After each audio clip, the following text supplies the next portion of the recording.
Alright, and welcome back to the second video for Chapter 10.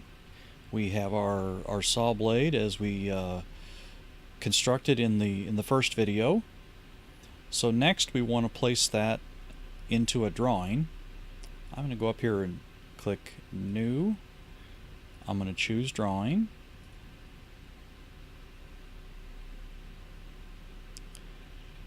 And it knows by default that I want a size B drawing in landscape.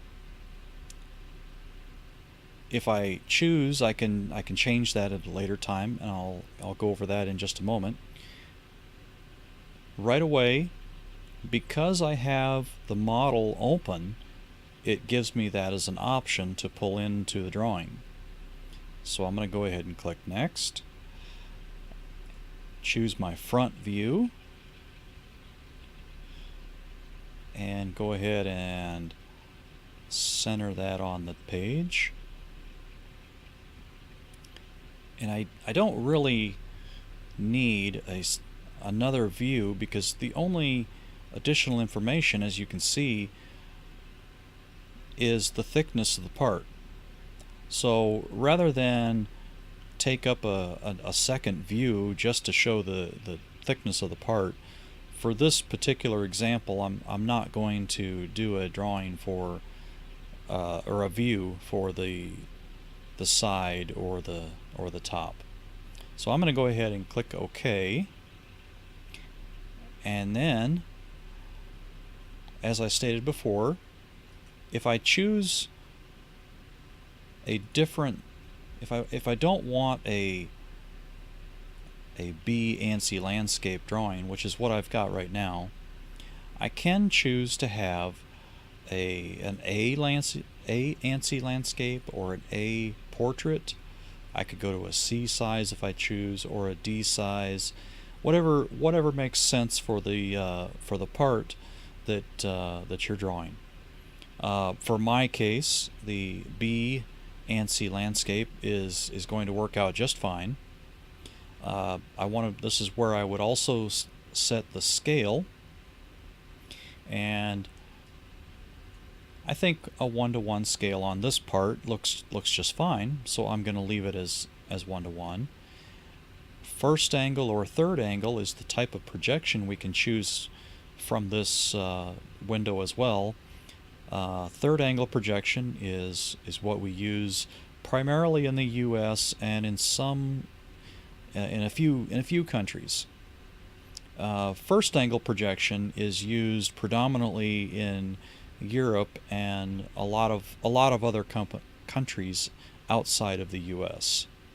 So we're going to keep it as a third angle projection for the time being, and since we don't have any other views, it doesn't really, or it's not going to make that big of a difference anyway. So I'm going to choose OK there. Whoops. Oh, I chose a different sheet size. I'm going to change that back to my B ANSI landscape. There we go. Alright. So next, I need my dimensions. So I'm going to go to Annotate, and I'm going to dimension that circle for the center shaft. And as we talked about in the video creating this, I want to make sure and dimension this a little differently. I want to go and choose max because that is the proper way to dimension a keyway. Next, I'll go ahead and choose my width of the keyway. You'll notice this little circle that's blue and yellow. This is the quick dimension or rapid dimension. The side with the yellow, it's going to place my dimension automatically. If I zoom out here, whoops,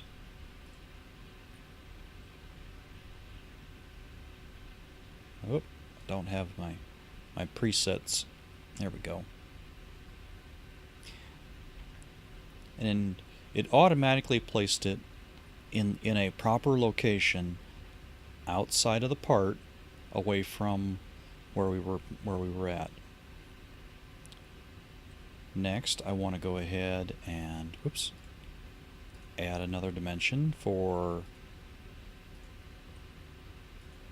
that angle between the teeth. And then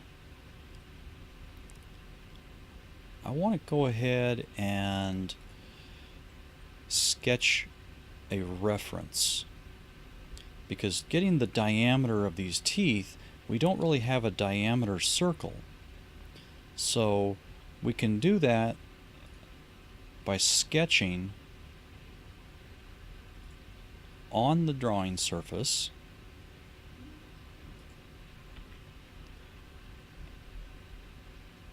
And we get the same choices we would if this was an actual sketch.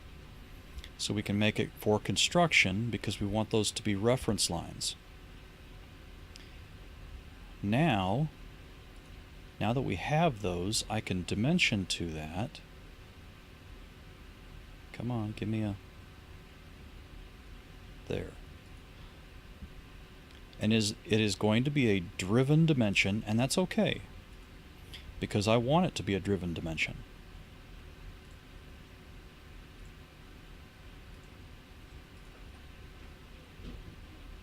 Alright, so next, we're almost done, but we need a center mark through this to notate that this is a round object. So I'm going to choose the center mark under the Annotate tab,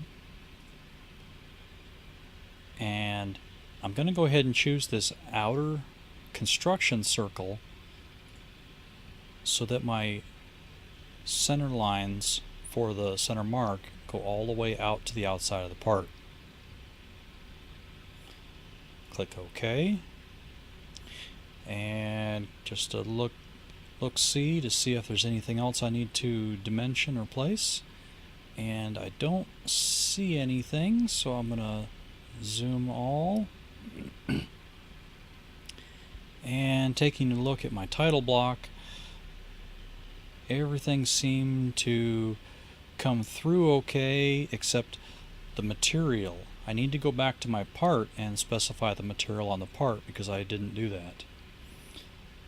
So I can go right up here to Window, choose my part, go to the material, and I want to choose plain carbon steel for this one. We'll hit save on that real quick. Go back to Window and go back to our drawing, and now the material comes through to the title block.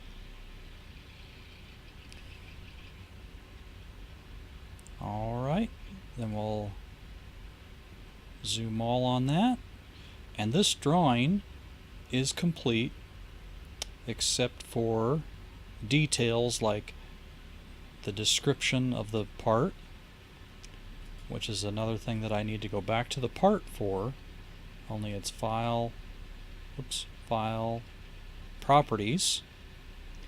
I need to change my description here to, let's see, they call it a ratchet plate, so let's call it a,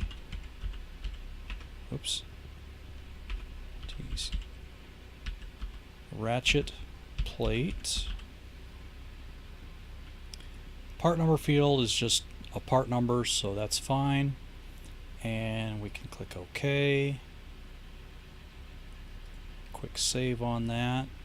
Go back to our drawing. And now our drawing says that it's a ratchet plate. Alright.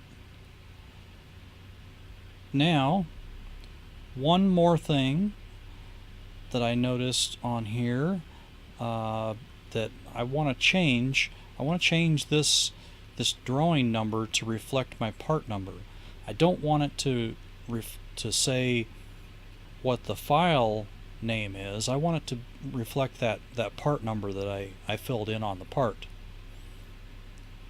So I can do that by going over here, right clicking, and go edit sheet format, and then I come down here and I want this to say, instead of the file name, which, get it to, there we go, PRP : SW file name, instead of that I want to double click this, and I need to go $PRP :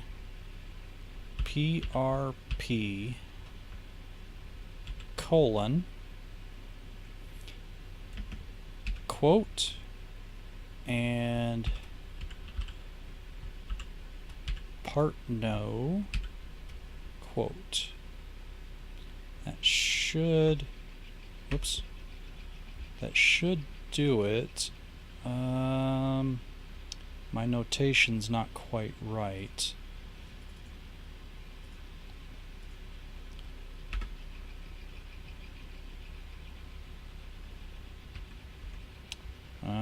Oops. Okay, there we go. So that should be it. Whoops. $PRP part no.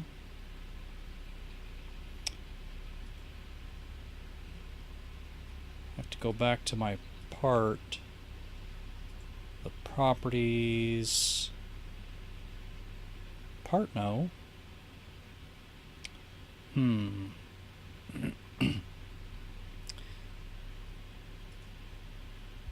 Something is not carrying through.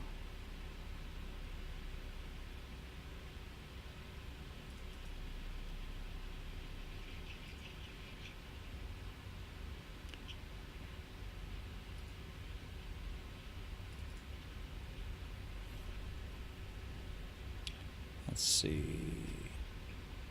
If I look at the, oh, there we go. Okay.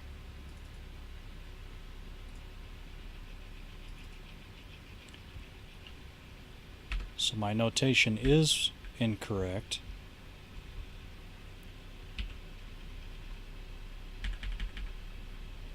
It's $PRP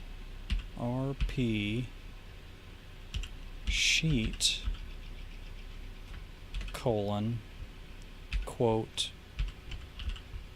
whoops, part no quote. There we go.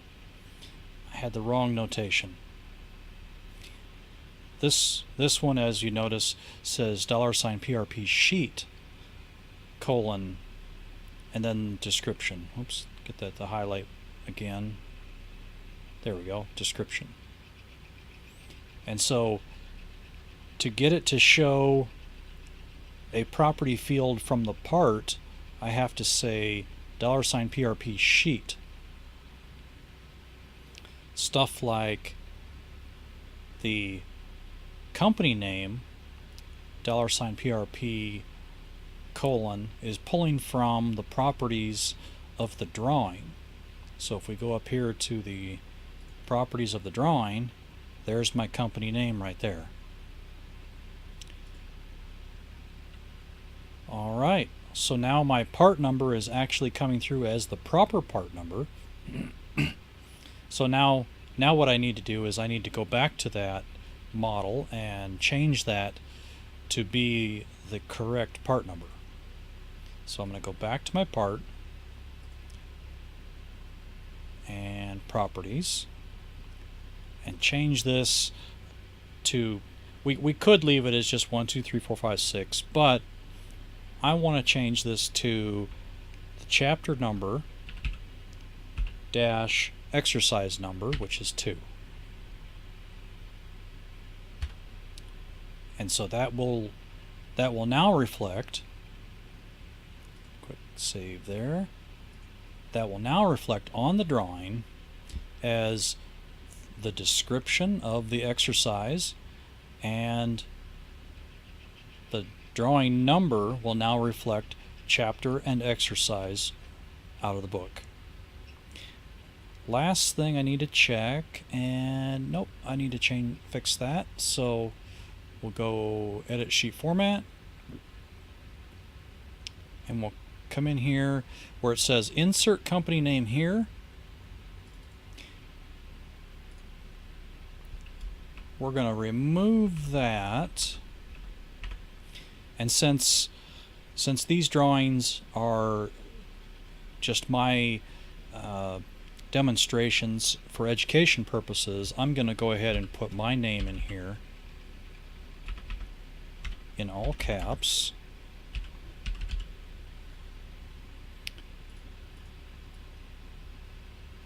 If I was doing this for a company, then the company name would go here instead of my name. Or if I was doing this for the school, then the school name would go here as well. But since I'm doing this for demonstration purposes, I'm going to leave everything as is. Oops, I can't do that, it looks like.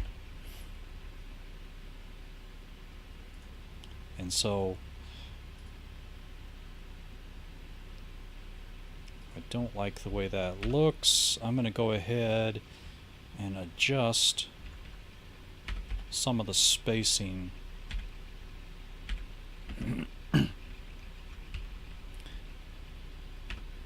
to look a little more proper.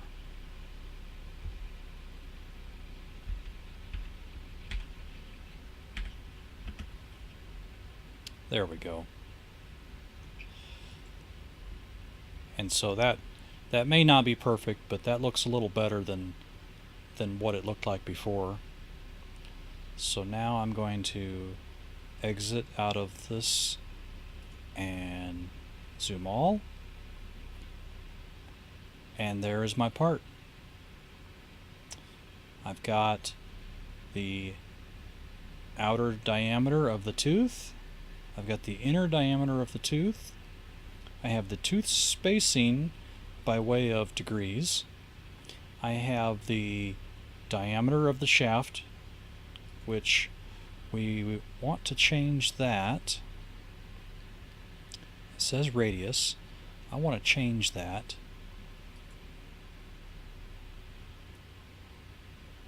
to display as diameter.